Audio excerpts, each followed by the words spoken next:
18ই ফাল্গুন হচ্ছে দোল পূর্ণিমা, ওটাকে গৌর পূর্ণিমা বলা হয়। সবচেয়ে লজ্জার ব্যাপার এবং দুঃখের ব্যাপার কি জানেন? যীশুখ্রিস্টের যেদিন জন্মদিন হয়, খ্রিস্টমাস, সেদিন দেখবেন মাগুলো বাজার থেকে কেক কিনে এনে বাচ্চাকে দেয়, খা বলে। কেন? আজকে যীশুখ্রিস্টের জন্মদিন। বাচ্চাও জানলো, মাও জানলো, বাবাও জানলো, সবাই জানলো যীশুখ্রিস্টের জন্মদিন। সবচেয়ে দুঃখের ব্যাপার, মহাপ্রভুর জন্মদিন কবে মাও জানলো না, বাবাও জানলো না, বাচ্চা তো জানলোই না। মহাপ্রভুর জন্মদিনে আমরা জানলাম না আজকে জন্মদিন, খালি রং খেলে খেলে বেড়াতাম। যত রকমের রং এনে বাড়িতে জড়ো কর আর সবার মুখে চোখে দে, ঝগড়া কর, কোনো অসুবিধা নেই। কিন্তু ওই দিনটা যে গৌর পূর্ণিমা, মহাপ্রভুর জন্মদিন, ওই দিনটা কিন্তু আমরা কেউ একবারও দেখলাম না। দেখুন, দোল পূর্ণিমা শুধু দোল পূর্ণিমা নয়, ওই দিন হচ্ছে গৌর পূর্ণিমা। তার মানে কি? সেদিন মহাপ্রভুর জন্মদিন। ওই দিনটাতে সবার কাছে নিবেদন রইল, যারা কীর্তন শুনতে এসছেন তাদের কাছে নিবেদন রইল, ওই গৌর পূর্ণিমার দিন সকাল বেলাতে ভোরেই স্নান করবেন। স্নান যদি করবেন তবে গঙ্গা জলে স্নান করলে খুব ভালো। যদি গঙ্গা জল না থাকে, এক বালতি জলে একটু গঙ্গা জল মিশিয়ে দেবেন। আর যদি গঙ্গা জল একেবারে না থাকে, তাহলে মাথায় একটু জল নিয়ে গঙ্গা গঙ্গা গঙ্গা বলে গঙ্গাকে স্মরণ করবেন। তবু গঙ্গা স্মরণ করে স্মরণ করবেন। সেই দিন কিন্তু একটু পরমান্ন তৈরি করে গোবিন্দের চরণে দেবেন এবং ভগবানের চরণে 3টি তুলসী পত্র দেবেন। প্রশ্ন করবেন, দুটো পা 3টে তুলসী পত্র দেবো কেন? গোবিন্দের তো 3টে চরণ আর 2টো চরণ, তাই 3টে তুলসী দেবো কেন? বলছে, ভগবান যখন বামন অবতার ধারণ করেছিল মা, তখন দেখবেন নাভি থেকে একটা পা, জোরে বলুন, বের করেছিল না? নাভি থেকে একটা পা বের করেছিল না? তো সেই জন্য ওই যে নাভি থেকে একটা চরণ বের করেছিল, ওই চরণটাকে স্মরণ করে তুলসী পাতা 3টে দেওয়া হয়। যারা দেখবেন খুব সাত্ত্বিক পণ্ডিত মানুষ, তাদের আমি ব্যাখ্যা বইয়ের মধ্যে পড়েছি, পরিষ্কার করে বলছেন 2টো তুলসী পত্র দেবেন না, 3টে দেবেন। গোবিন্দের ডান চরণ একটা, বাম চরণ একটা এবং মাঝখানে একটা, 3টে দিতে হয়। এই নিয়মগুলো জানতে হয়, দেখবেন আপনাদের জীবনে কাজে লাগবে। তো সেই দিন হচ্ছে গৌর পূর্ণিমা। আবার সেই দিনটাকে বলা হয় দেখবেন আবির খেলার দিন। জোরে বলুন হ্যাঁ না? এই যে আবির আপনারা দেন, আপনাদের কাছে নিবেদন রইল, আবির কিন্তু স্নান করার পর কাউকে দেবেন না, প্রথমে গোবিন্দের চরণে দেবেন। বাড়ির প্রত্যেকজন ব্যক্তি, প্রত্যেকের কর্তব্য সেই দিন আবির নিয়ে ভগবানের চরণে আগে দেবেন, তারপর সবাইকে দেবেন। ধরুন কোনো সাধুগুরু বৈষ্ণব আপনার বাড়িতে এসছে, আমি দেখেছি অনেকেই দেখবেন পাটাতেই দিচ্ছে, চরণে আবির দিয়ে দিচ্ছে। একবার সম্পূর্ণ ভুল করছেন। কিন্তু ভগবানের চরণে দেওয়া আবির আপনি কেন অন্য কারো পায়ে দেবেন? সে যেই হোক না কেন, একবারে না। আবির দিতে হয় কোথায়? আবির দিতে হয় মাথায়, কপালে, গালে একটু ঠেকে দিয়ে প্রেম সে দিতে হয়। আবির ছুঁড়ে নয় এমন করে যে চোখ খারাপ হয়ে যাবে, কান খারাপ হয়ে যাবে, ঝগড়া হবে। সে আবির হচ্ছে প্রেমের জিনিস। কারণ ভগবানের চরণে দিলেন মানে কি? সবাই লক্ষ্য করবেন, ভগবান বলছে গাড়ি বাড়ি টাকা পয়সার শান্তি হয় না, শান্তি আছে কোথায়? আমার চরণে। যদি কেউ আমার চরণতলটা ধরতে পারে, ব্যাস শান্তি তার আছে, এখানে শান্তি। তাহলে গোবিন্দের চরণে আপনি আবির দেবেন, সেই আবিরটা শান্তিপূর্ণ আবির। সে আবির অশান্তি করে দেবেন কেন? সে আবিরটা সকলের মস্তকে, কপালে খুব প্রেম সে দেবেন, দেখবেন আপনার লাভ আছে। এগুলো আপনাদের মাথায় রাখতে হবে। আচ্ছা মায়েরা, আবির খেলাটা চালু হলো কি করে? এই যে আবির, এই খেলাটা প্রথম চালু হলো কি করে? ভগবান শ্রীকৃষ্ণ মা যশোদাকে বলছে, মা আমি কালো, রাধা সাদা, এ মানাই না তো। মাকে আদর করে বলছে, আমি তো কালো আর রাধা তো সাদা, তো মানাচ্ছে না তো, কি করব বলো? এক রঙের হয় কি করে? মা যশোদা বলল, দোল পূর্ণিমার দিনে এক কাজ করবি, দোলের দিনে মানে পূর্ণিমার দিনে এক কাজ করবি, তুই ওই আবির এনে রাধাকে মাখিয়ে দিবি, তুইও মেখে দিবি, অন্তত একদিন তো দুজনে এক রঙের হতে পারবি, একই রঙের আবির, সে আবির খেলা। আবার এটাকে বলা হোলি পূর্ণিমা। হোলি পূর্ণিমা বলা হয় কেন? খুব কিন্তু ব্যাখ্যা আছে হোলি পূর্ণিমা কেন বলা হয়। দেখবেন ভক্ত প্রহ্লাদকে মারবার জন্যে তার বাবা অনেক চেষ্টা করলো। কেন? ভক্ত প্রহ্লাদ ভগবানের নাম করে আর ভক্ত প্রহ্লাদের বাবা ভগবানের বিরোধিতা করে। এখন ভক্ত প্রহ্লাদ নাম করে বলে ভক্ত প্রহ্লাদের বাবা কি করলো মায়েরা? ভক্ত প্রহ্লাদকে মারবার জন্য বহু রকমের পথ অবলম্বন করলো। প্রথম পথ কি? তার বুকে একটা পাথর বেঁধে জলের মধ্যে 7 দিন ধরে রেখে দিল, কিন্তু ভক্ত প্রহ্লাদের মৃত্যু হলো না। বাবা জিজ্ঞেস করলো, কি রে প্রহ্লাদ, তোর মৃত্যু হলো না কেন? বলছে, বাবা হরি নামে বড় পাথর হালকা শুলের মতো হয়ে যায় যদি গোবিন্দকে স্মরণ করা যায়। পাহাড় থেকে ফেলে দেওয়া হলো, কিন্তু ভক্ত প্রহ্লাদের মৃত্যু হলো না। যখন পাহাড় থেকে ফেলে দিল, ভক্ত প্রহ্লাদের মৃত্যু হলো না। দেখুন, ভক্ত প্রহ্লাদের হাতে বিষধর সাপ দিয়ে দিল, তবু তার মৃত্যু হলো না, কামড়ালো না। ভক্ত প্রহ্লাদের হাতে বিষের নাড়ু দিল, ভক্ত প্রহ্লাদের মায়ের নাম ছিল কয়াদু, বিষের নাড়ু দিল, কিন্তু বিষের নাড়ুটা দেওয়ার পরও দেখবেন বিষের নাড়ু খেয়েও ভক্ত প্রহ্লাদের মৃত্যু হলো না। শেষ একটা পথ আছে, ভক্ত প্রহ্লাদের পিসির নাম ছিল হোলিকা। এই যে হোলি দহন বলেন না, হোলিকা দহন, এই হোলিকাটাকে ভক্ত প্রহ্লাদের পিসি, মানে হিরণ্যকশিপুর বোন। ওর একটা বর ছিল, ব্রহ্মার কাছ থেকে একটা বর পেয়েছিল যে একটা চাদর তোমাকে দিলাম। ব্রহ্মা বলল, এই চাদরটা নিয়ে তুমি যদি আগুনে প্রবেশ করো তুমি কোনদিন পুড়বে না। ব্রহ্মা হোলিকাকে একটা চাদর দিয়েছিল, হোলিকা ধ্যান করেছিল ব্রহ্মার, তো ব্রহ্মা একটা চাদর দিয়েছিল যে তোমাকে শোনো এই চাদরটা দিলাম, তুমি আগুনে প্রবেশ করলে তুমি কোনদিন পুড়বে না, চাদরটা গায়ে নিয়ে থাকবে। এটা জানে কি হিরণ্যকশিপু, সে বললো একটা চিতা সাজিয়ে দিই, চিতা সাজিয়ে হোলিকাকে বসিয়ে দেবো। আর হোলিকাকে যে না বসিয়ে দেবো, ব্যাস প্রহ্লাদ কি করবে, প্রহ্লাদকে কোলে নিয়ে বসে থাকবে, হোলিকা পুড়বে না আর প্রহ্লাদ পুড়ে ছাই দিবে। তো শাস্ত্র কি বলেছে, পরিত্রাণায় সাধুনাং বিনাশায় চ দুষ্কৃতম। ভগবানের কাজ কি, দুষ্টের দমন করা আর শিষ্টের পালন করা। তাই তিনি কি করলেন, ভক্ত প্রহ্লাদ কোলে বসে বৈষ্ণব তিনি নাম করছেন, আর হোলিকা চাদরটা গায়ে নিয়ে, হোলিকা চাদরটা গায়ে নিয়ে চুপচাপ বসে আছে। চিতাতে আগুন জ্বালিয়ে দিল, হোলিকা জ্বলে পুড়ে ছাই হয়ে গেল, ভক্ত প্রহ্লাদ বেঁচে। বাবা, তাই সবার কাছে নিবেদন রইল, এই তখন থেকে হোলিকা দাহন, এইটার নাম অনুসারে হোলিকা, হোলিকা দাহন। ভগবানের কথা জানতে গেলে আগে জানতে হবে ভগবান কাকে বলে। আপনারা যে ভগবান ভগবান করেন, ভগবানের ব্যাখ্যা কি? বলছে যার রূপ আছে তাকে বলে রূপবান, যার গুণ আছে তাকে বলে গুণবান, যার ধন আছে তাকে বলে ধনবান, আর যার ভোগ আছে তাকে বলে ভগবান। ভগ মানে কি? সর ঐশ্বর্যপূর্ণ ভগবান। ছটি ঐশ্বর্য যার মধ্যে আছেন তিনি হচ্ছেন ভগবান। আমরা ভগবানকে পুজো করব কেন? ভগবানের কৃপা পাবার জন্যে সকালবেলায় আসবো কেন? সকালবেলায় সংসার ত্যাগ করে যে হরিনাম শুনতে এসেছেন, আমরা ছোটবেলায় পড়েছি না যে প্রভাতে উঠিয়া আমি মনে মনে বলি, সারাদিন আমি যেন ভালোভাবে চলি। সকালবেলায় ঘুম থেকে উঠে ভগবানের কাছে এই প্রার্থনা করবেন করজোরে, প্রভু একটা রাত্রি শেষ হয়ে আবার একটা দিন শুরু হলো, এই দিনটা যেন আমার ভালো যায় আর আমার কর্ম যেন ভালো হয়। কারণ জন্ম হোক যথা তথা, কর্ম যেন ভালো হয়। অনেকেই প্রশ্ন করেন ধর্ম বড় না কর্ম বড়? এক কথায় উত্তর হচ্ছে কর্ম বড়। কিন্তু কোন কর্ম বড়? কর্ম তো অনেক রকমই হয়, লোককে মারাও কর্ম হয়, লোককে ঠকানোও কর্ম হয়, কিন্তু কোন কর্ম বড়? শাস্ত্র বলছে ধর্মযুক্ত কর্ম বড়। যে কর্ম করবেন তার সঙ্গে যদি ধর্মকে যুক্ত রাখবেন তবে আপনার কর্ম কিন্তু খুব সুফল হবে। চলতে চলতে, কথা বলতে বলতে, সমস্ত কর্মের মাধ্যমে যদি কেউ ভগবানকে স্মরণ করে কর্ম করতে পারে তবে গৌর হরির কৃপা তো তার অবশ্যই হবেই হবে। যে জায়গায় ছিলাম আমি, ভগবান কাকে বলে? সর ঐশ্বর্যপূর্ণ ভগবান। ঐশ্বর্য, বীর্য, শ্রী, যশ, জ্ঞান আর বৈরাগ্য, ইনি হচ্ছেন ভগবান। ঐশ্বর্য কাকে বলে? অনেকগুলো লোককে নিজের আয়ত্তে রাখার ক্ষমতাকে ঐশ্বর্যবান বলা হয়। তাহলে যিনি পশ্চিমবাংলার মুখ্যমন্ত্রী তিনি তো অনেক লোককে নিজের আয়ত্তে রেখেছেন, তিনি কি ভগবান? যিনি ভারতবর্ষের প্রধানমন্ত্রী তিনি তো আরো বেশি লোককে নিজের আয়ত্তে রেখেছেন, তিনি কি ভগবান? যিনি ব্রহ্মা 14 ভুবনকে নিজের আয়ত্তে রেখেছেন তিনি কি ভগবান? না। যিনি বিশ্ব ভুবনকে হাতের মুঠোয় রেখেছেন তিনি হচ্ছেন ভগবান। যার ইশারায় এই বিশ্বভুবন চলছে তিনি হচ্ছেন ভগবান। তাকে চোখে দেখা যায় না, কিন্তু তার রূপ আপনারা দর্শন করছেন। অনেকে প্রশ্ন করেন, কিছু মনে করবেন না, অনেকেই প্রশ্ন করেন ভগবানের আকার আছে?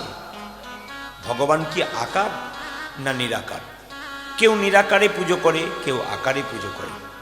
কিন্তু আমি আপনাদের বলতে চাই, ভগবানকে আকারে পুজো করলেও ভগবান খুশি, আর ভগবানকে নিরাকারে পুজো করলেও ভগবান খুশি। যেমন দেখবেন মায়েরা, যখন আপনারা হাঁড়িতে জল গরম করেন, জল গরম হতে হতে দেখবেন বাষ্পটা ওপর দিকে উঠে যায়।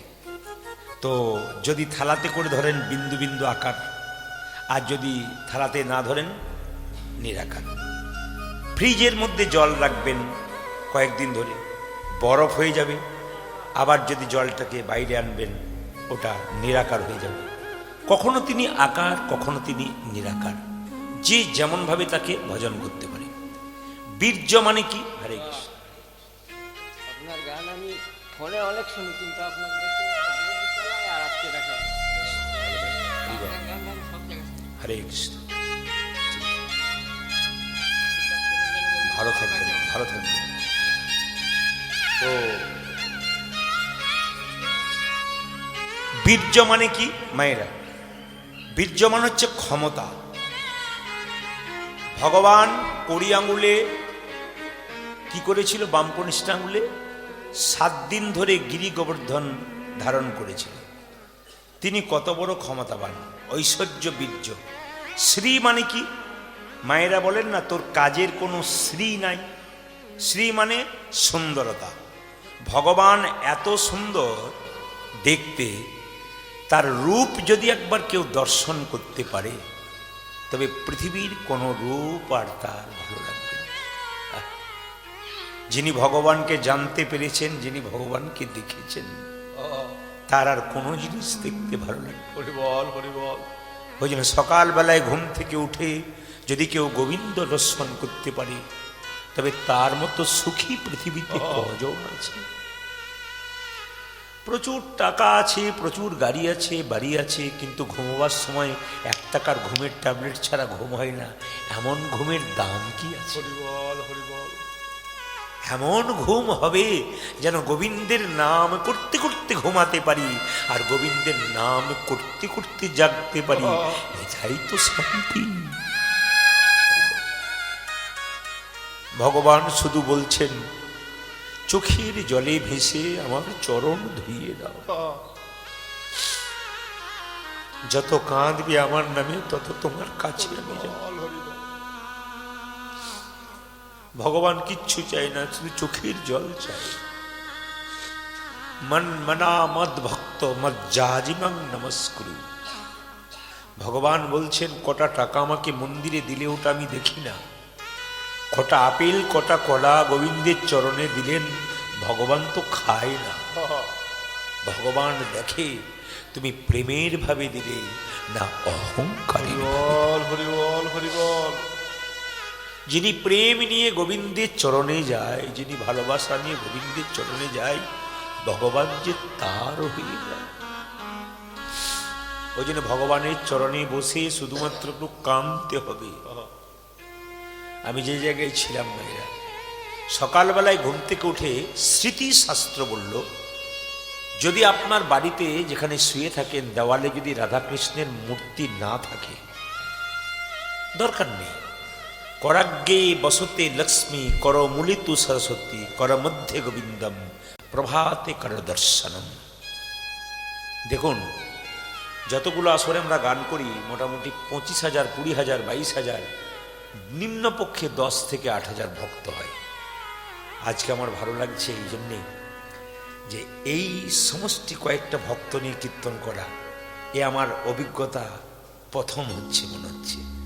তো গৌর গোবিন্দের কৃপা, তিনি আজকে যেগুলোকে দিয়েছেন এই মানে সেবা করার জন্যে, সেইগুলোই আস্তে আস্তে সেবার জন্য আসবে। গোবিন্দ সেবাই তো সবাই লাগে না, তো যতগুলো লেগেছেন সেগুলো গোবিন্দ কৃপাতে আজকে সকালবেলায় লেগেছেন। এই সময় সবাই আসতে পারে না। এই যে আপনারা ধীরে ধীরে ধীরে ধীরে আস্তে আস্তে আসছেন, এটা হচ্ছে সবচাইতে খুব মানে গৌর গোবিন্দের কৃপা ছাড়া হয় না। তো যে জায়গাতে ছিলাম, করাগ্গে বসতে লক্ষ্মী করমূলে তু সরস্বতী কর মধ্যে গোবিন্দম প্রভাতে কর দর্শনম। সকালবেলায় ঘুম থেকে উঠে নিজের করটাকে দর্শন করতে হয়, শিখে নিন। এইভাবে আপনি যদি 1 মাস করতে পারেন, 1 মাস পর আপনার জীবনটা যে জায়গায় ছিল আপনি আরো উন্নত জায়গায় যাবেন। যদি এই জায়গায় করতে পারেন, করাগ্গে বসতে লক্ষ্মী কর মূলে তু সরস্বতী কর মধ্যে গোবিন্দম প্রভাতে কর দর্শনম। তার মানে কি মায়েরা তাকান, করাগ্গে বসতে লক্ষ্মী মানে এখানে মা লক্ষ্মী আছে। করমূলে তু সরস্বতী, এখানে কি আছে? মা সরস্বতী। করমধ্যে গোবিন্দম, এখানে আছে ভগবান শ্রীকৃষ্ণ। হ্যাঁ, প্রভাতে কর দর্শনম, সকালবেলাতে কর দর্শন করতে হয়, তবে ভগবান দর্শন হয়। স্মৃতিশাস্ত্র খুব সুন্দর নিয়ম বলেছে, 1 মাস পালন করুন, তারপর দেখবেন আপনি ছাড়তে পারবেন না, আপনার জীবন পরিবর্তন হয়ে যাবে। বাচ্চাকে শেখান, আপনি শেখান, জীবনের গতিটা আপনার চেঞ্জ হয়ে যাবে। এইবার সকালে যখন আপনি ওই নিজের করটা দর্শন করলেন, দর্শন করার পর কী করবেন মায়েরা? না, যে বিছানা থেকে আপনি শুয়েছিলেন সেই বিছানা থেকে যখন উঠবেন, যে মাটিতে পা দেবেন, সেই মাটিতে পা দেবার আগে সেই মাটিটাকে একবার প্রণাম করবেন। কেন প্রণাম করবেন? এই মাটিতে মহাপ্রভুর চরণধূলি আছে, এই মাটিতে ভগবান শ্রীকৃষ্ণের চরণধূলি আছে, এই মাটিতে ভগবান রামচন্দ্রের চরণধূলি আছে।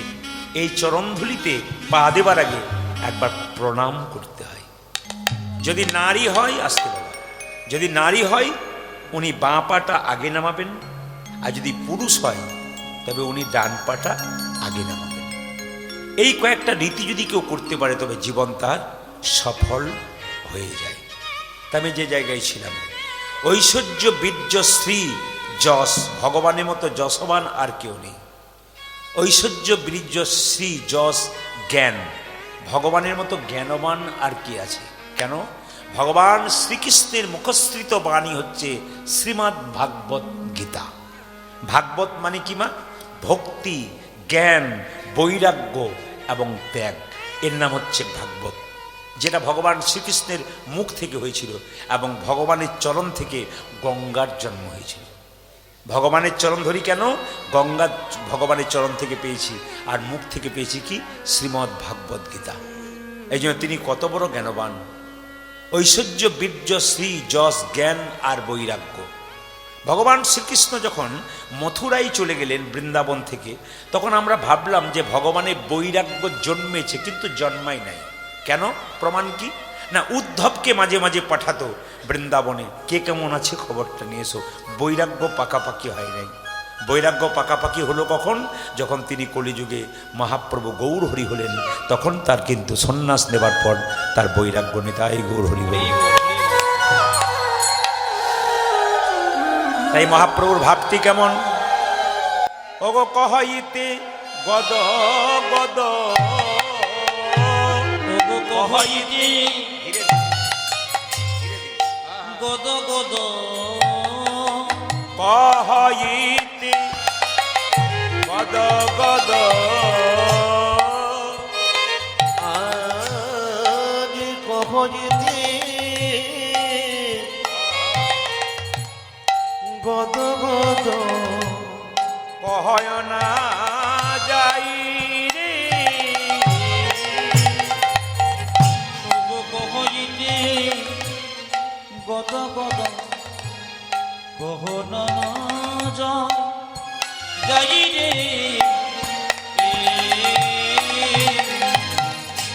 নিরজনে নিরজনে,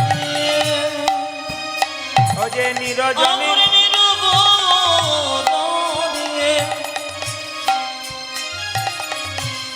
বসে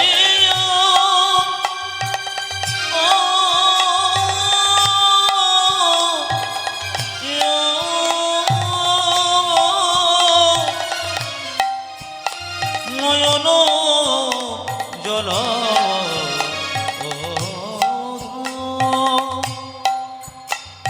আমার গো গোরা, ওজার নিরজনে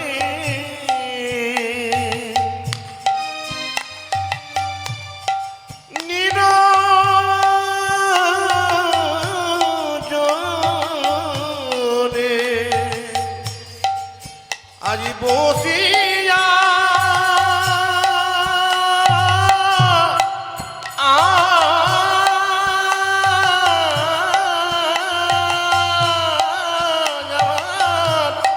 নয়নে জল ধার গড়ায়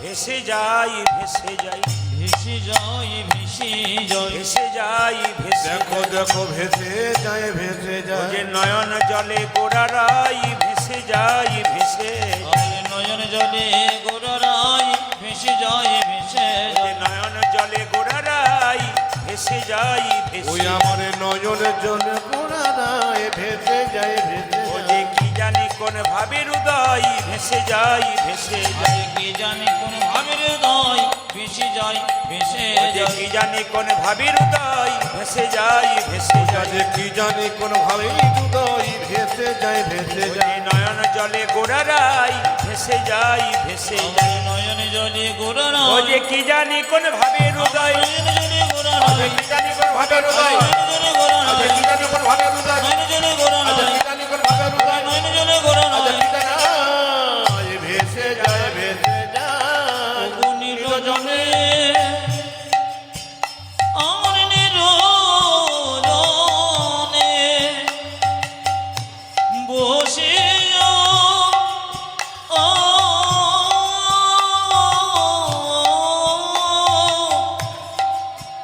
আমার নয়ন জল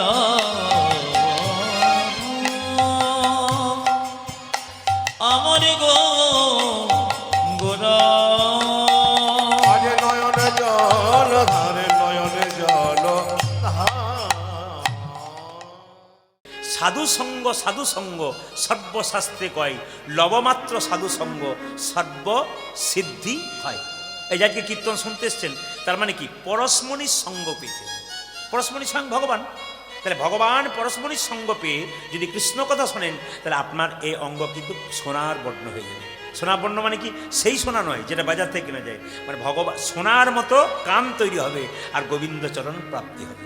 একটু বলে দিই, সাধুসঙ্গ সর্বশাস্ত্রে কয় আর লবমাত্র সাধুসঙ্গ সর্বসিদ্ধি হয়। তাহলে সাধুসঙ্গের দরকার আছে। এই যে কীর্তন শুনছে এটা সাধুসঙ্গ। সাধু কাকে বলে? আপনার কি ভাবছেন যে আমি বাজার থেকে 1000 টাকা নিয়ে গেলাম, বাজার একটা কাপড় একটা গায়ের চাদর তিলক মালা কিনে নিলাম, সাধু হয়ে গেলাম না। ওটা সাধু সাজা হয় কিন্তু অন্তর থেকে সাজা হয় না। সাধু কাকে বলে? সাধন বলে যিনি ইন্দ্রিয়কে জয় করতে পেরেছেন তিনি হচ্ছেন সাধু। আপনারা যারা কীর্তন শুনছেন, যিনি টোটো চালাচ্ছেন তেও সাধু হতে পারে, কারণ বলতো ভেতর যদি তার ভালো থাকে। একজন রাস্তায় হাঁটছে, ও ফেরিওয়ালা, সে হয়তো কিছু বিক্রি করে বেড়ায়, সে অন্তত সাধু হতে পারে, কিন্তু সাধু সাজলেই সাধু সাজা যায় না। এখানে প্রশ্ন হচ্ছে সাধুসঙ্গ সর্বশাস্ত্রে কয় লবমাত্র সাধুসঙ্গ সর্বসিদ্ধি হয়। একটু মন দিয়ে শুনবেন। নারদমুনিকে একদিন ভগবানকে একদিন নারদমুনি প্রশ্ন করছে, প্রভু সাধু সঙ্গ করলে কি হয়? হরে কৃষ্ণ। নারদমুনিকে প্রশ্ন করছে সাধু সঙ্গ করলে কি হয়? ভগবানকে নারদমুনি প্রশ্ন করলো। ভগবান বলছে নারদ সাধু সঙ্গ করলে কি হয় একটা ছোট্ট প্রমাণ দিয়ে দিই। বলে কি? এইখান থেকে তুমি 1 কিলোমিটার দূরে যাও, যাকে প্রথম দেখবে তাকে জিজ্ঞেস করবে সাধু সঙ্গ করলে কি হয়। সবাই লোক যাকে প্রথম দেখবে তাকে জিজ্ঞেস করবে। তো নারদ প্রথম রাস্তা দিয়ে যাচ্ছে, কাউকে দেখতে পাচ্ছে না, কোথাও কেউ কিছু নেই, দেখছে রাস্তার মাঝে একটা গোবরে পোকা পড়ে আছে। তাহলে কেউ যখন নাই তখন এগিয়ে যে গোবর পোকা সাধু সঙ্গ করলে কি হয়? যেই না জিজ্ঞেস করেছে গোবর পোকাকে, গোবর পোকা নিতাই গৌর হরি বল মারা গেছে। ভগবানকে সে নারদ বলছে, প্রভু এই তোমার সাধু সঙ্গ? আরে যাকে জিজ্ঞেস করলাম সে বেটা তো মরে গেল। ভগবান বলছে নারদ এখান থেকে 2 কিলোমিটার দূরে যাও, যাকে প্রথম দেখবে এবার তাকে জিজ্ঞেস করবে সাধু সঙ্গ করলে কি হয়। নারদ 2 কিলোমিটার দূরে গেছে, কাউকে দেখতে পাচ্ছে না। প্রথম দেখলো কাকে জানেন? দেখলো একটা গাছের গর্তের মধ্যে একটা পাখির বাচ্চা মুখ বাড়াচ্ছে। দেখলো কেউ যখন কোথাও নেই, পাখির বাচ্চাটাকে পাখির বাচ্চা সাধু সঙ্গ করলে কি হয়? মারা গেল। পাখির বাচ্চাটাও মারা গেল। নারদ এসে বলছে, প্রভু এই তোমার সাধু সঙ্গ? এই যাকে জিজ্ঞেস করছি সে বেটা মরছে আর আমি পাপের ভাগী হচ্ছি, আমি আর যাবো না। ভগবান বলছে নারদ তুমি এখান থেকে 5 কিলোমিটার দূরে যাও, যাকে প্রথম দেখবে। আবার 5 কিলোমিটার বলে, যাচ্ছি তো বারবার। বলে হ্যাঁ আরো 5 কিলোমিটার দূরে যাও, যাকে প্রথম দেখবে তাকে জিজ্ঞেস করবে সাধু সঙ্গ করলে কি হয়। 5 কিলোমিটার দূরে গেছে, মা কাউকে দেখতে পাইনি। একটা গাছের 5 কিলোমিটার দূরে গিয়েছে, দেখছে একটা ওই গাভীর বাছুর ঘাস খাচ্ছে। ওকে জিজ্ঞেস করলো, বাছুর সাধু সঙ্গ করলে কি হয়? ব্যাস বাছুর নিতাই গৌর হরি বলে। ভগবানকে নারদ এসে বলছে, প্রভু আমি নাক মুড়লাম আর কান মুড়লাম, আমি তোমার কথায় আর যাব না। এই যাকে জিজ্ঞেস করছি সেবাটা মরে যাচ্ছে, আমি পাপের ভাগে হচ্ছে, আমি যাব না। ভগবান বলছে নারদ তুমি আরেকবার যাও, আর যাবার দরকার নাই, শেষবার যাও। বলে কোথায় যাব? বলে এখান থেকে 10 কিলোমিটার দূরে একটা জঙ্গলে একটা রাজার বাড়ি আছে, আর রাজার 15 বছর পর একটা ছেলে হয়েছে, ওকে জিজ্ঞেস করেছো সাধু সঙ্গ করলে কি হয়? নারদ বলছে তোমার মাথা খারাপ হয়েছে? বলে কেন? পাখির বাচ্চাটার মা ছিল না, যদি মা থাকতো আর জিজ্ঞেস করলাম সাধু সঙ্গ করলে কি হয়, বাচ্চা মরে গেলে মা আমাকে ঠুকরে মেরে দিত, ভাগ্যে মা ছিল না। গাভীর বাচ্চাটাকে জিজ্ঞেস করলাম সাধু সঙ্গ করলে কি হয়, বাছুরটা মরে গেল, যদি মাটা থাকতো সিংটা আমার পেটে ঢুকিয়ে দিত। এখন রাজার 15 বছর পরে ছেলে হয়েছে, ওকে যদি জিজ্ঞেস করি সাধু সঙ্গ করলে কি হয়, ও বেটা যদি মরে যায় তাহলে আর ফিরে আসার চান্স নাই। ভগবান তখন বলছে নারদ রাখে হরিত, জোরে বলুন, জোরে বলুন, রাখে হরিত, আর একটু জোরে বলুন। আপনারা এত জানেন, জানলে আমি তো আসতাম না, এত সুন্দর আপনারা জানেন। রাখে হরিত, জোরে বলুন, মারে কে, আর মারে হরিত রাখে কে। নারদ বলছে তোমাকে খুব একটা বিশ্বাস নাই, আমি যাচ্ছি যাব বটে, তবে আমার ভয় লাগছে আমি ফিরে নাও আসতে পারি। ভগবান বলছে নারদ আমি বললাম তো, রাখে হরিত মারে কে, আর মারে হরিত রাখে কে। নারদ মাইনা নারদকে চেনেন? জোরে বলুন, নাম শুনেছেন তো? জোরে বলুন, হ্যাঁ না না জোরে বলবেন, চেনেন? এমনভাবে বলছেন যে আপনাদের পাড়ার লোক বোধ হয়। না না, আমি ওই নারদের কথা বলি নাই। আমি কোন নারদের কথা বলছি? এইদিকে তাকাবেন, আমি কোন নারদের কথা বলছি? যে নারদ দেখবেন আপনার কথা আমাকে, আমার কথা আপনাকে এই বলে ঝগড়া লাগে, ওই নারদের কথা বলি না। আমি কোন নারদের কথা বলছি? সেই নারদের কথা বলছি যে নারদ ভক্ত আর ভগবানের সঙ্গে মিলন। ওই নারদ বিনাটি বাজিয়ে চলল কোথায়? রাজার বাড়িতে, আনন্দ করে। কেন? জিজ্ঞেস করতে ছেলেকে সাধু সঙ্গ করলে, ভেতরে ভয় আছে কিন্তু। তিমির বেদারি অলোক বিহারী, নামের বরণে বরণে শোভা ঝরে।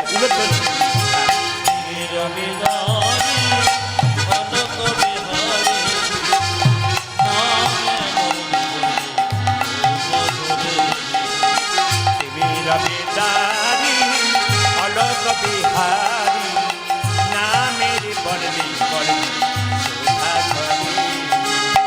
তিনি রবিদারি অলোক বিহারী, নামেরই বরণে বরণে শোভা ঝরে। দয়াল শিরোমণি করুণার খনি, দয়াল শিরোমণি করুণার খনি তুমি, দয়াল শিরোমণি করুণার খনি তুমি। তুমি দয়াল শিরোমণি করুণার খনি, তব পদাশিস দাও কৃপা করে, নামের বরণে বরণে শোভা ঝরে। উলুধ্বনি। বিরবিদারি অলোক বিহারী, নাম বরণে হরি বল। তিনি রবিদারি অলোক বিহারী, নামেরই বরণে বরণে শোভা ঝরে। নারায়ণ নারায়ণ নারায়ণ। আচ্ছা মায়েরা, এই নারদ যেই না ঢুকেছে রাজার বাড়িতে, অমনি পাগুলো থরথর করে কাঁপছে।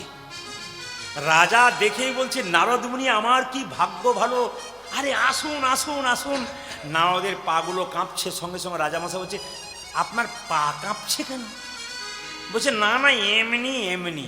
আচ্ছা আচ্ছা, বলছে আপনার নাকি একটি ছেলে হয়েছে? আপনার একটি ছেলে হয়েছে?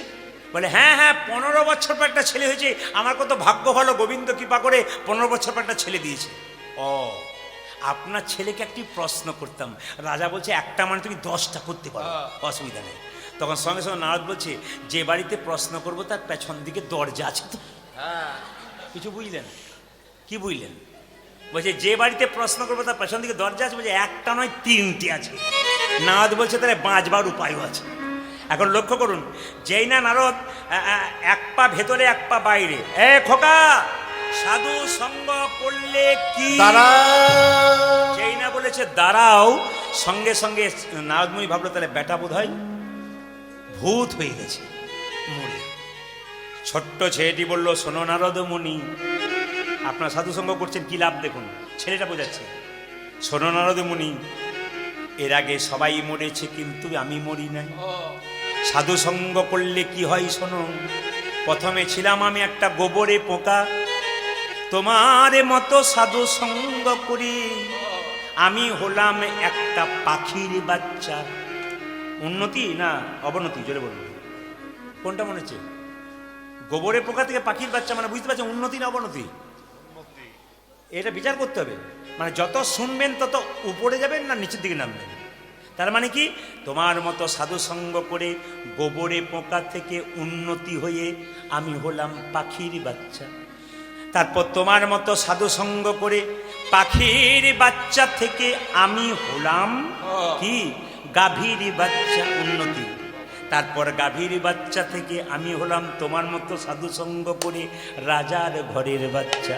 এ জগতে যারা সাধু সঙ্গ করে, এ জগতে যারা হরিকথা শুনি, যেমন তেমন রাজা নয়, পৃথিবীর রাজা স্বয়ং ভগবানের সন্তান। আপনারা সবাই ভগবানের সন্তান হয়ে গেছেন। রাধারানী কেঁদে কেঁদে বলছে আমার বধূ কি করে। রাধারানী বলছে শোন, আমি যে রাত্রিবেলায় বধূর কাছে ছিলাম না, আমি যে রাত্রিবেলায় বধূর কাছে ছিলাম, আমার বধূ আমাকে কত ভালোবাসে জানিস? বলে কত না আদর করয়ে নাগর, ও মায়েরা কত না আদর কত এ নাগর, কত না ওঠে আলো,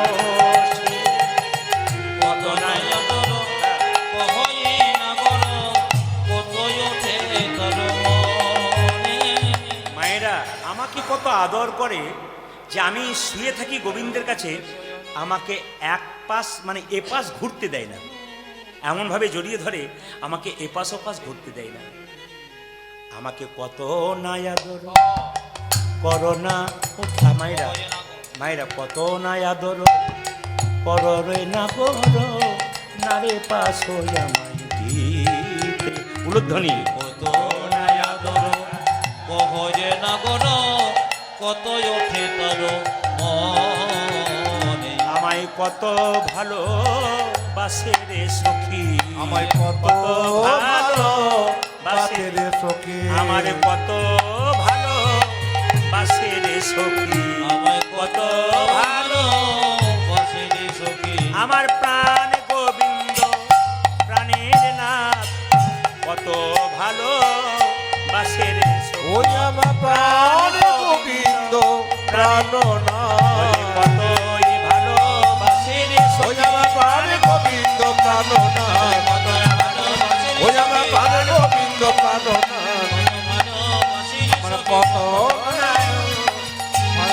সখী। ওরে শোন শোন, আমার বধূ কেমন জানিস? আমার কানু সে ছইল সোনার গো, কানু সে ছইল সোনার, আমার কানু সে ছইল সোনার গো। ভাইরা পদগুলো কঠিন কিন্তু ব্যাখ্যাগুলো খুব সুন্দর। আমার কানু সে ছইল সোনার মানে আমার গোবিন্দ হচ্ছে স্বর্ণকার। স্বর্ণকাররা কি করে মা? আপনি একটা হাতের দুটো হাতের বালা দিলে একটা মালা করবেন, তাহলে হাতের মালাটার একরকম রূপ ছিল, আবার ওটাকে তৈরি করে মালাটা অন্য রূপ দিয়ে দিল। আমার গোবিন্দ সোনার, সোনার মানে স্বর্ণকার। আমার কানু সে ছইল সোনার গো, কানু সে ছইল, ছোট করে ওই আমার কানুতে ছইল সোনার গো, কানুতে ছইল সোনা, মঝুমন কাঞ্চন আপন প্রেমমণি জড়ি পিন্দা ওলো হার গো, মধুমন কাঞ্চন আপন প্রেমমণি যদি পেনা বলো। মায়েরা মঝুমন কাঞ্চন আপন প্রেমমণি জড়ি পিন্দা ওলো হার গো, ও যদি মধুমন কাঞ্চন আপন পরিমল জড়ি পিন্দা হলো আরে গো। মায়েরা আমার কানুছে শৈল সোনার মধু মন প্রেম মানে আমার মন কাঞ্চন মানে মনরূপী সোনাকে কি করলো মায়েরা? মধু মন কাঞ্চন মানে আমার যে মনরূপী সোনাকে প্রেম মণি দিয়ে সুন্দর করে তৈরি করে দিল। আবার একবার শুনবেন, সবাই মেটু ধরে দেবেন। আমার কানু সে ছইল সোনার গো, আমার কানু সে ছইল সোনার, আমার কানু সে ছইল সোনার গো, কানু সে ছইল সোনা। আমার কানু কি, আমার কৃষ্ণ কি স্বর্ণকার, আমাকে পরিবর্তন করে দিল। এই জন্য আমি আপনাদের বলে রাখি, যে গোবিন্দের সঙ্গ করলে আপনাদের জীবন পরিবর্তন হতে বাধ্য। আমি অনেক জায়গায় কীর্তন করতে গিয়ে আপনাদের কাছে নিবেদন রইল, এই জেলায় জেলায় রাজ্যে রাজ্যে বিভিন্ন জায়গায় কীর্তন করতে যাই আমরা, সব জায়গায় দেখতে পাই ভক্তের ঢল। এমন এমন ভক্ত আছে যারা জীবনে দেখবেন, কিছু মনে করবেন না, জীবনে কোনোদিন কৃষ্ণ নাম করে নাই, কিন্তু কৃষ্ণ প্রীতি কৃষ্ণ প্রেম জেগে গেছে। একটা ছোট্ট কথা বলি, এখানে একটা সুন্দর ব্যাখ্যার দ্বারা বলে দিই। আপনারা সাধারণ মানুষ, আমরা সাধারণ মানুষ, আমরা খুব গভীরে ঢুকতে পারবো না। খুব সাধারণ কথায় সাধারণ ভাষায় আমাদের বুঝতে হবে। কারণ আমার বাবা চিকিৎসা করতেন, আমাকে বলতেন, বাবা শোন, কীর্তন করবি ঠিক কথা, কিন্তু কঠিন বিষয় তো কীর্তন, এটাকে সহজ করে বোঝাতে হবে, বাস্তবমুখী হতে হবে। আমি বললাম কীরকম? উনি বলছেন যে বাচ্চা ছেলে যখন মানে ওষুধ খেতে চায় না, তখন তাকে কি করা হয়, একটু চিনি মিশিয়ে দেওয়া হয় ওষুধ সঙ্গে। তেতো ওষুধ তো বাচ্চা খায় না, থুতু করে ফেলে দেয়, কিন্তু ওর সঙ্গে যে চিনি মিশিয়ে দেওয়া যায়, বাচ্চা খুব তাড়াতাড়ি খেয়ে নেয়। কীর্তন করবি, কীর্তনের রস আস্বাদন করাবি, পদাবলী বলবি, সব কিছু করবি, কিন্তু মানুষকে একটু সহজ ব্যাখ্যার দ্বারা বোঝাবি যেন মানুষ বুঝতে পারে। আমি আপনাদের বলে যাই, কৃষ্ণকে আপনারা ভালোবাসুন, কিন্তু কৃষ্ণের চাইতে আরও বেশি ভালোবাসুন। কৃষ্ণের চাইতে আরও বেশি ভালোবাসুন কাকে? না, আপনারা ভালোবাসবেন নিজের বাবা মাকে। বাবা মাকে কেউ যদি ভালোবাসতে পারে বাবা, তবে দেখবেন কৃষ্ণকে ভালোবাসতে হবে না, কৃষ্ণ আপনার কাছে ছুটে আসবে। একটু প্রমাণ দিয়ে দিই আপনাদের, যে যেখানে বসেছেন। বাবা মাকে যদি ভালোবাসতে পারেন, তাহলে কৃষ্ণকে ডাকতে হয় না, কৃষ্ণ আপনার কাছে ছুটে আসে। প্রমাণ কি? যদি আপনার উত্তরপ্রদেশে যান, পান্ডারপুর বলে একটা জায়গা আছে, হরে কৃষ্ণ, নামটা শুনবেন, পান্ডারপুর। ওখানে একজন ভক্ত আছে, তার নাম পুণ্ডরিক, নামটা শুনেছেন অনেকে। পান্ডারপুরে একজন ভক্ত আছে, তার নাম হচ্ছে পুণ্ডরিক। সে কিন্তু কোনোদিন কৃষ্ণ ভজনা করে না, মন্দিরে যায় না, কিন্তু একটা জিনিস করে, প্রতিদিন বাবা মায়ের চরণ সেবা করে। সে ভগবান বলতে দুজনকে জানে, শুধু বাবা আর মা, এই দুজনকে সেবা করে, ব্যাস কৃষ্ণ এসেছে। ওই পান্ডারপুরে ভগবান আছেন বিঠল দেব। আপনারা যারা খুব কীর্তন শোনেন, জ্ঞানীজন, তারা জানবেন বিঠল দেব ভগবান। বিঠল দেবটা অপভ্রংশ হয়েছে, আসল কথা হচ্ছে ইটল দেব। ইটল দেব কেন? ভগবান ওখানে ইটের উপরে দাঁড়িয়ে আছেন, স্বয়ং ভগবান মন্দির থেকে বেরিয়ে ইটের উপরে দাঁড়িয়ে আছেন। কেন দাঁড়িয়েছেন? না, পুণ্ডরিক একদিন বাবা মায়ের সেবা করছে, বাবার চরণে তেল দিয়ে দিচ্ছে, মায়ের চরণে তেল দিয়ে দিচ্ছে। যখন বাবাকে সেবা করছে, কৃষ্ণ থাকতে না পেরে ছুটে এসেছে পুণ্ডরিকের কাছে। তো পুণ্ডরিক কি করছে দেখুন, পুণ্ডরিক একবার বাবা মায়ের সেবাতে যখন মগ্ন হয়ে আছে, পেছনে তখন কৃষ্ণ দাঁড়িয়ে বলছে, পুণ্ডরিক কে? আমি ভগবান।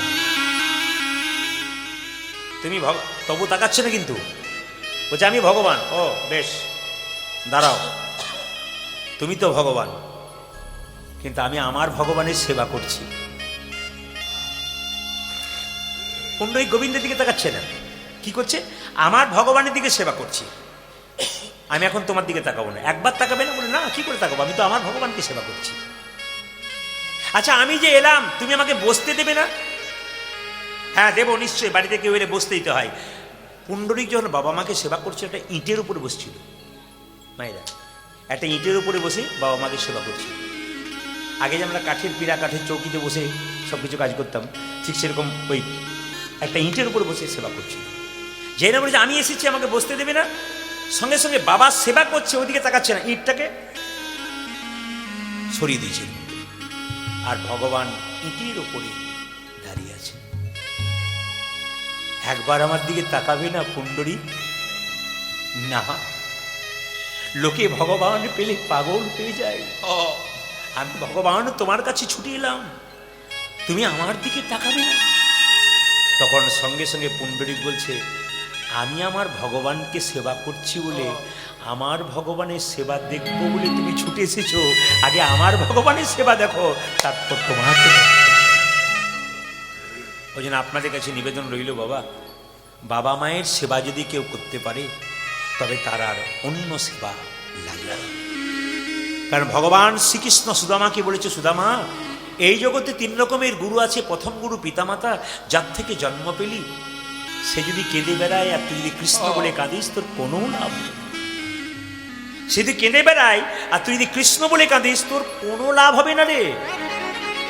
তোকে আগে বাবা মাকে সেবা করতে হবে।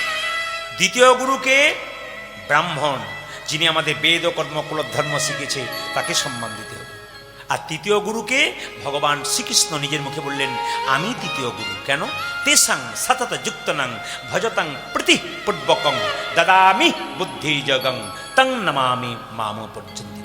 ভগবান বললেন, তেসাং সতত যুক্ত নাং, যে আমাকে ভক্তির সঙ্গে ভজনা করে, ভজতাং প্রতিপূর্বকং, মানে সবসময় চলতে ফিরতে খেতে শুতে যে আমাকে স্মরণ করে, ভজতাং প্রতিপূর্বকং, আমার ভালোবাসার সঙ্গে ভজনা করে, দদামি বুদ্ধি যোগং, যদি তার বুদ্ধি না থাকে আমি নিজে বুদ্ধি দান করি, তং নামা আমি মামু পর্যন্তিতে, আমাকে না পাওয়া পর্যন্ত যত বুদ্ধি আছে আমি তাকে দান করি। ভক্ত প্রহ্লাদে বুদ্ধি ছিল, বাচ্চা ছেলে। ভক্ত ধ্রুবর বুদ্ধি ছিল, বাচ্চা ছেলে। ভগবানকে পেয়েছিল কেন? না, ভগবান বুদ্ধি জোগাড় করে দেয় যে গোবিন্দের যদি নাম আপনা করতে পারে। আর যদি কেউ মায়ের সেবা করতে পারে তবে ভগবান তাকে কাছে এসে দেখায়। এই জন্য বারবার আমার কীর্তনে একটা জায়গাতে আমি খুব জোর দিই, আপনারা আসল দেবতাকে পুজো করুন, জীবন্ত দেবতাকে পুজো করুন। শ্রাবণ মাসে কত ছেলেরা জল ঢালতে যাচ্ছে, আমার গাড়ির পোস্টার দেখলে জল বাঁক কাঁধে নিয়ে দরজায় দাঁড়িয়ে বাঁকটাকে নামাতে গিয়ে প্রণাম করতে যায়। বলে, কি করছিস? ওটা করবি না। অনেকদিন পর আপনাকে দেখতে পাচ্ছি, ইউটিউবে দেখি। বললাম, জল তো দিতে যাচ্ছিস, তোর বাবা কি করে? বলে, চাষবাস করে। তোর বাবা কি করে? বলে, চাষবাস করে। গ্রীষ্মকালে যখন বাবা, গরমকালে যখন খেটে বাড়ি আসে, বড় তৃষ্ণার্ত থাকে, এক গ্লাস জল বাবাকে দিয়েছিলি তো? যদি জীবন্ত বাবাকে না দিস, বাবা ভোলানাথ যেন বলতে চাইছে, আগে জীবন্ত বাবাকে দে, তারপর আমাকে,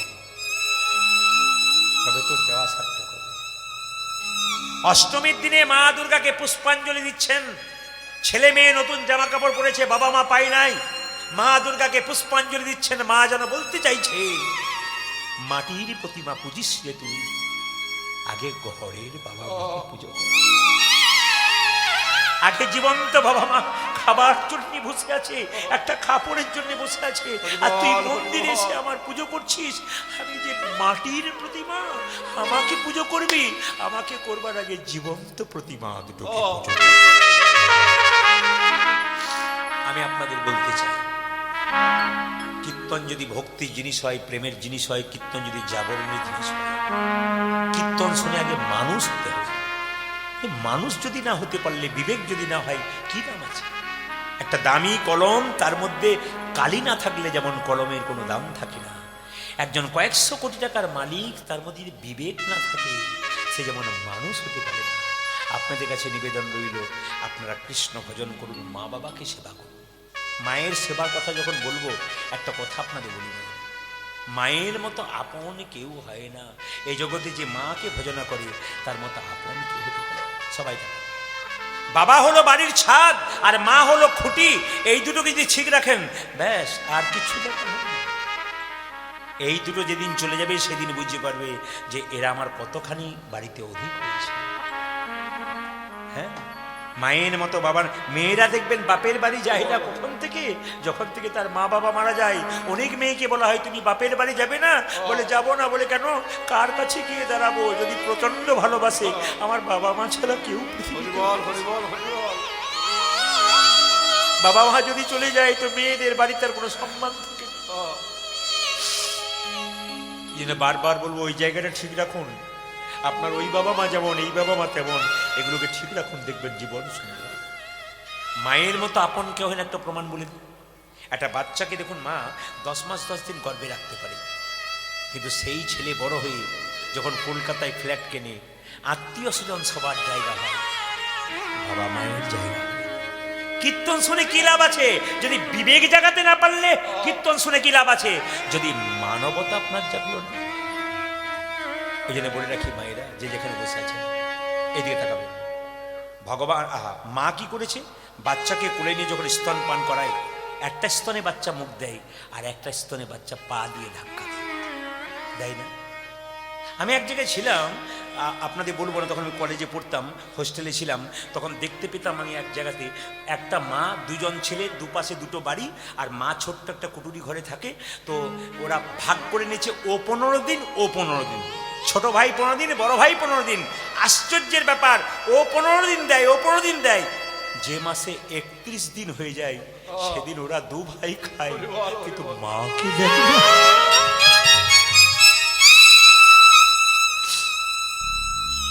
ওই দিন শুধু মাকে দেয় না, আশ্চর্যের ব্যাপার। আপনাদের কাছে নিবেদন রইল, মায়ের মতো আপন আর কেউ হয় না।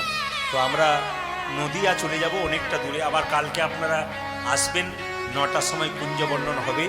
আমরা 9টায় আসবো, কারণ পরবর্তী এসেছেন মনে হয় সম্ভবত গৌরী মহাশয়া, এরকম একটা নাম শুনলাম। উনি আপনাদের সামনে গোষ্ঠলীলা কীর্তন গান পরিবেশন করবেন। আপনারা সবাই মিলে ওনার কীর্তন গান শ্রবণ করুন, সবাই মিলে আসুন। ভগবান শ্রীকৃষ্ণকে দর্শন করবেন রাধারানী মায়েরা। সখীদের সঙ্গে স্নান করতে গেলেন, আর স্নান করতে গেলেন যখন, তখন গোবিন্দামার দহন করছিলেন, গাভী দহন। ওই অবস্থাতে দুজনের মধ্যে নয়নে নয়নে মিলন হলো। আসুন আমরা আজকে এই জায়গাতে রাখবো। তুমি আনন্দ নবঘন শ্যাম সুন্দর নয়ন বিরাজ। আইন রাধার কাছে তারা যদিও স্বতন্ত্রী, তথাপি রাধারে, যদিও স্বতন্ত্রী তথাপি রাধারে, যদি সন্তরি তথাপি রাধারে, পরাণয় অধিক বাসে, পরাণয় অধিক বাসে, আমার পরাণয় অধিক বাসি, পরাণয় অধিক বাসি। তারা রাধা বয়া আন জানে না, তারা রাধা বয়ার আন জানে, তারা রাধা বয়ার আন জানে না। যে সদাই রাধে রাধে বলে রাধা বয়ার আন জানে, সদাই রাধে বলে যে রাধা বয়ার আন জানে, ও যে সদাই রাধে রাধে বলে, রাধা বয়ার আন জানে, আজ সদাই রাধা রাধা বলে, ও যে রাধা বয়ার আন জানে না। যদিও সত্যন্তরী তথাপি রাধারে, যদিও সুন্দরী তথাপি উল্টাকে যদি স্বতন্ত্রী তথাপি রাধারে, অধিক ভালোবাসি, অধিক ভালোবাসি, আমরা যদিও ভালোবাসি, অধিক ভালোবাসি। মায়েরা, রাধাকে যে ভালোবাসতে পেরেছে, গোবিন্দকে সে কৃপা পেতে পেরেছে। আমি একটু আগে বললাম না, কৃষ্ণ নিজের মুখে বলেছেন, আমি যে রাধার দাস, ইহাতে ছন্দ হাজার, কোটি কোটি যুগ ভজয়ে আমার, সকল ভজনা বিফলে যায়। যদি আমি কৃষ্ণ নিজের মুখে বলছি আমি রাধার দাস, এতে যদি কোনো সন্দেহ থাকে, আর কোটি কোটি যুগ ধরে যদি আমাকে ভজনা করে, সব ভজনা তার বিফল হয়ে যায়। এবং কৃষ্ণ নিজের মুখে বললেন, শুধু রাধা রাধা বললেই কিন্তু আমি তাকে কৃপা করি। এই জন্য বৃন্দাবনে গেলে দেখবেন আপনারা শুধু রাধে রাধে রাধে রাধে। একটা কথা আপনাদের বলে যাই, বৃন্দাবনে একজন মহারাজ আছেন, আপনারা সবাই দেখছেন ইউটিউবের মাধ্যমে, ফেসবুকের মাধ্যমে। তার নাম প্রেমানন্দ মহারাজ, সবাই নামটা শুনেছেন। প্রায় 17-18 বছর ধরে কিডনি বিকল হয়ে গেছে, ডায়ালিসিস চলছে, কিন্তু রাধা রাধা জপ করে তিনি রাধারানীর কৃপায় এখনো বৃন্দাবনে সজাগ আছেন। যদি আপনারা বৃন্দাবন কেউ যান, এখন যদি যান, তাহলে দেখতে পাবেন ভোর 3টে থেকে হাজার হাজার মানুষ দাঁড়িয়ে আছে প্রেমানন্দ মহারাজকে দেখবার জন্য। কি কর্ম করেছিল, শুধু রাধা নাম জপ করেছিল। এই জন্য বারবার বলবো, বাবা সংসারে বাস করছেন, যদি রাধা রাধা রাধা রাধা রাধা রাধা করতে পারেন, কৃষ্ণের কৃপা থাকবে না। সখীরা বলছে আমরা রাধা ছাড়া কিছু না। রায় রায় তুই এক কাজ কর, তুই এক কাজ কর, কিছু কথা বল। আজকে রাত্রিবেলা যে গোবিন্দের সঙ্গে ছিলি, ওগো দেখি সুবদনী উঠিলা যমনী, মিলিল গলাই ধরি, দেখি যশোবতী উঠিয়া ধনে,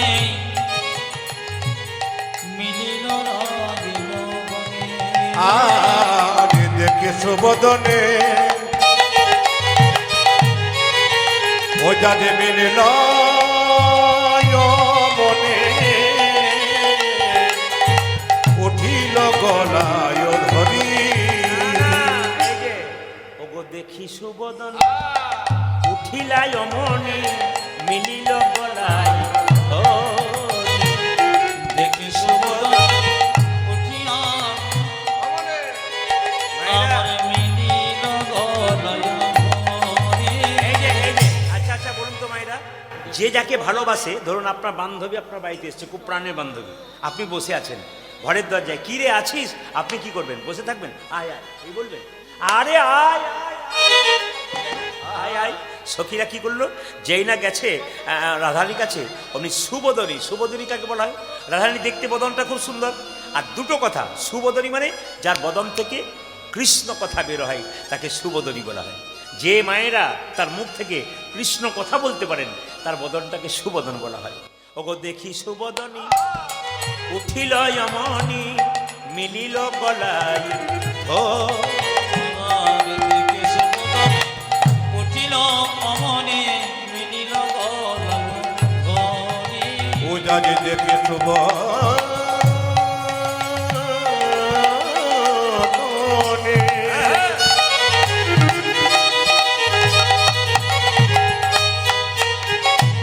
আজ মিলিল মনে উঠিল গলায় ধরি অনেক মায়েরা অনেক যতনে রতন আসনে, অনেক যতনে রতন আসনে,